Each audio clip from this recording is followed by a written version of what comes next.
안녕하세요. 이제 상문학교 물리학을 담당하게 된 조용환 강사입니다.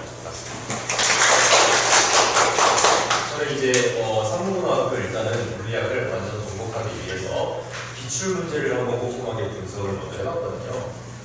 그래서 이제 난이도별로 그리고 이제 문항별로 좀 분류를 해봤을 때 난이도 상 문제가 몇 문제 안 되지만 일단 점수가 좀 많이 분포됩니다. 30점 가까이 이제 난이도 상 문제가 있다 보니까 여기서 저희가 어려운 문제를 만약에 풀게 되면은 한두 문제가 난이도 중위에서 B급해도 하위권이 나왔어요. 왜냐하면 상무가 그래도 남아보다 보니까 비율이 좀 잘하거든요. 그래서 어려운 문제가 많은데도 일단 우리가 이거를 다 할 수 있어야 된다. 어느 정도는 최소한 중간 문제는 완벽하게 풀 수 있어야 된다고 합니다. 그리고 깐깐해지는 게 바로 이 주관식입니다. 주관식 점수가 상당히 많습니다. 그래가지고 난이도도 높은데 주관식 문항도 많아. 그래가지고 대비가 상당히 많이 필요하다는 거죠. 자, 작년 이제 올해 수능 맞죠? 딱 1년 전에 봤던 25학년도 물리원 기출문제인데요. 이 문제 같은 경우에는 수능에서 정답률이 34%입니다. 그럼 이제 오지선다니까 찍어서 맞추는 애들 빼면은 실제로 풀어서 맞추는 애들은 10%대밖에 안 되는 고난이도 문제라고 할 수 있는데요. 이게 이제 작년, 올해죠. 올해 상문 기출문제. 불과 수능 보고 11월에 수능 보고 5개월 뒤 4월 달에 이렇게 내버렸습니다. 숫자 하나 바꿔가지고. 근데 여기서 숫자 바꿨으면 우리가 그냥 수능 기출 풀 수 있으면 풀 수 있는 거 아니야? 라고 생각할 수 있는데요. 문제는 디테일을 한번 보시면은 4반 작성 요령에 단위가 옳게 표시되지 않거나 또는 물리학의 뜻을 표기하지 않으면은 여기서 오답 처리한다 뭐 이런 것들을 조건으로 걸어놔 버렸어요. 그래서 특히 이제 여학생 같은 경우에는 이거 거의 틀 일이 없습니다만 남학생들이 대부분 그냥 찍찍찍찍 해놓고 그냥 A는 그냥 4 이렇게 써버리고 끝내버리거든요. 그랬을 때 단위가 없거나 옳게 표시가 되지 않았을 때 점수가 깎일 수 있어요. 네. 고난도의 기출 변형을 풀이 과정을 필수한 데다가 디테일한 게 요구가 된다. 그러다 보니까 수능보다 난이도가 높아지고요. 이게 상무고등학교 선생님이 제시한 모범 답안입니다.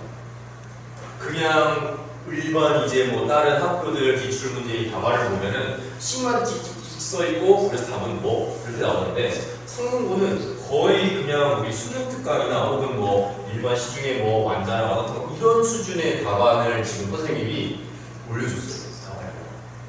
그러니까 선생님이 내가 이렇게 답안을 작성했어. 그러니까 너도 이렇게 비슷한 유형으로 답안을 완벽하게 적어주지 못하면 점수 뺄 거야. 그래서 우리는 이게 디테일하게 모든 문제를 다 풀 수가 있어야 된다. 그게 바로 상문고의 좀 특징이다.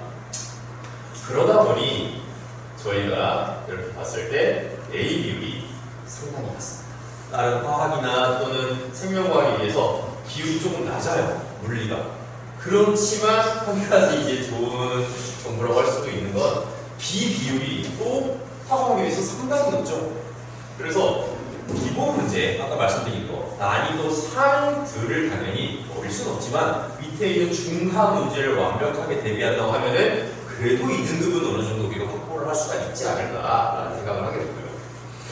그래서 저희가 어떻게 상문을 확실하게 전략을 이제 세워가지고 대비할 수 있을 것인가. 그리고 개학 전까지는 최소한 우리가 2등급을 확보하자. 그리고 3월부터는 그걸 가지고 1등급으로 뛰어오르자. 그 전략은 첫 번째는 저는 이제 역학에다가 좀 초점을 뒀습니다. 일반적으로 제가 세운 다른 이제 연합반도 있는데요. 기타 다른 반과 달리 학문은 앞에 회차 4개를 역학으로 중점을 주었어요. 그래서 우리가 역학 문제를 많이 풀고 디테일한 문제들을 서술적으로 많이 좀 다루어서 이렇게 꼼꼼하고 어려운 내용들을 전부 좀 잘 짚어갈 수 있게 했고요. 테스트 같은 경우에도 그냥 이렇게 1, 2, 4회차 물리, 역학 봤으니까 5, 6, 7, 8회는 다른 거 하자가 아니라 계속 5, 6, 7, 8회에서도 우리가 역학 파트를 조금 계속 다룰 수 있게 훈련을 하면서 해당 부분을 개별적으로 피드백을 주면서 이제 마무리를 하게 될 것입니다.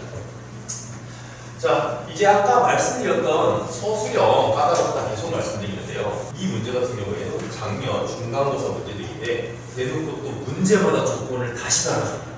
그래서 뭐 K형을 정확하게 표현해라.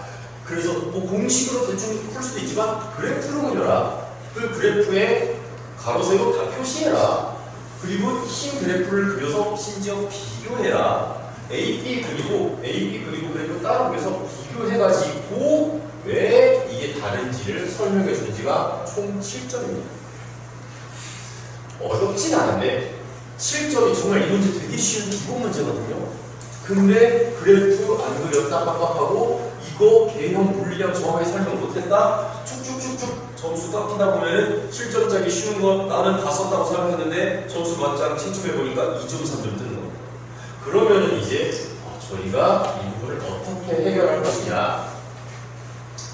자, 바로 서술형을 제가 대비를 하기 위해서 왼쪽에 있는 수능 기출이나 수능 특강, 모의고사 같은 것들을 오른쪽으로 상문 버전으로 좀 바꿀 겁니다. 그래서 문제를 공식을 통해서 풀어보시고 그래프를 활용해서 풀으시고 이때 아이들의 개별 피드백을 K형에서 물리량 안 썼네. 너 가로가 시간인 거 안 썼네. 해서 제가 한 명씩 꼼꼼한 측정과 함께 개별 피드백을 통해가지고 단타로는 할 수 없는 디테일들을 챙겨가지고 제가 점수를 확보하고자 합니다. 문제가 초반에 나온다면 어떻게 해결할 거냐. 이것도 원래 기말고사입니다. 이렇게 보시면 몇 번이죠? 4번이에요. 주관식 아니고 객관식입니다. 이거 애들이 시험 보고 불과 5분 정도, 6분 정도 지났을 때 이거 맞추시게 될 문제예요. 이 문제 되게 어렵습니다. 풀이를 제가 이렇게 대략적으로 써놨는데 그냥 풀이를 제가 정답 아니까 써놓은 거라서 이렇게 짧아 보이지 되게 어렵거든요. 이거 처음 풀게 되면 한 5분 걸립니다. 5분 정도 걸리고 어렵다 보니까 풀었는데 선지에 내가 푸는 답이 없어.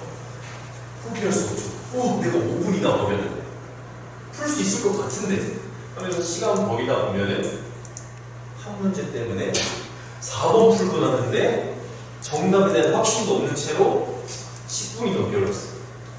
시험이 다 망하고 이제 중간고사 망하면 예전에는 한 1년 동안 물리겠지만 이제는 1학기가 따라서 중간고사 망하면 기말고사 사실은 물리가 다 그렇기 때문에 우리가 이런 부분들을 어떻게 해야 할 것이냐. 저는 단서들을 통해서 필요한 물리량을 찾는 훈련을 계속 시킴으로써 이걸 해결하고자 합니다.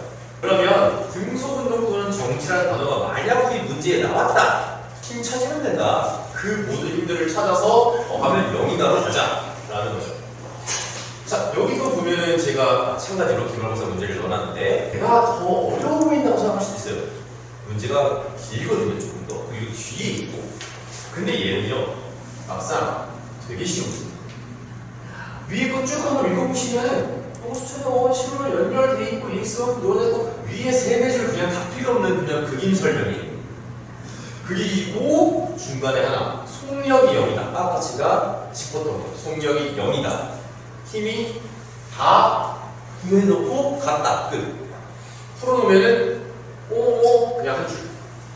답이 이렇게 구해지고 풀이 답해가지고 3점 확보할 수 있습니다. 근데 아까 4번 같은 문제 3.9점, 0.9점 차이인데 시간이 쓰이는 것과 노력이 쓰이는 게 완전히 다르죠. 이거 서술형이야. 막 어려워 보이고 쫄고 했는데 막상 넘기면 1분 내로 풀 수 있는 문제입니다. 문제를 고른 눈을 키우는 건 중하위권한테는 당연히 최상위권도 필수적인 스킬입니다. 우리가 키워드를 찾는 걸 통해서 등급을 확보할 수가 있고요. 이거는 이제 열을 전해본 거죠. 열을 전한 수능입니다. 이런 식으로 나오는 거를 이제 제가 3월달 내신이 되는 것부터는 이렇게 바꾼 겁니다. 그래서 기존에 저희 상문고에서 기출했던 방식이 비슷하죠. 가속도의 크기가 저렇게 숫자로 나온 거를 좀 바꿔주고 그것들을 객관식이 아닌 주관식으로 바꿔서 디테일하게 이걸 구하기 위해서 너가 중간 과정을 한번 더 쳐야 돼. 이거에 대한 것도 우리가 풀이해서 제가 똑같이 상문 버전으로 한번 이제부터는 내년 상문고에 비슷한 이렇게 유형으로 기출될 거라고 저는 약간 확신합니다. 최소한 이 부분 졸업학번에 확보하고 3월부터는 이렇게 킬러 문항을 대비한 형태로 1등급까지 우리가 하면 1월 11일 일요일 날 저쪽에 서초합정관 서울도 맞은편에 있는 2시부터 시작하게 됐고요. 연합반 같은 경우에는 사실은 상문고 반에 수강을 하기 힘든 학생들이 만약에 이제 저 반으로 오게 된다고 하면은 제가 상문고 이제 대비를 위해서 만들어 온 자료집들, 상문고 버전으로 만들어 그런 문제집들을 저때 이제 배우도록 하겠습니다.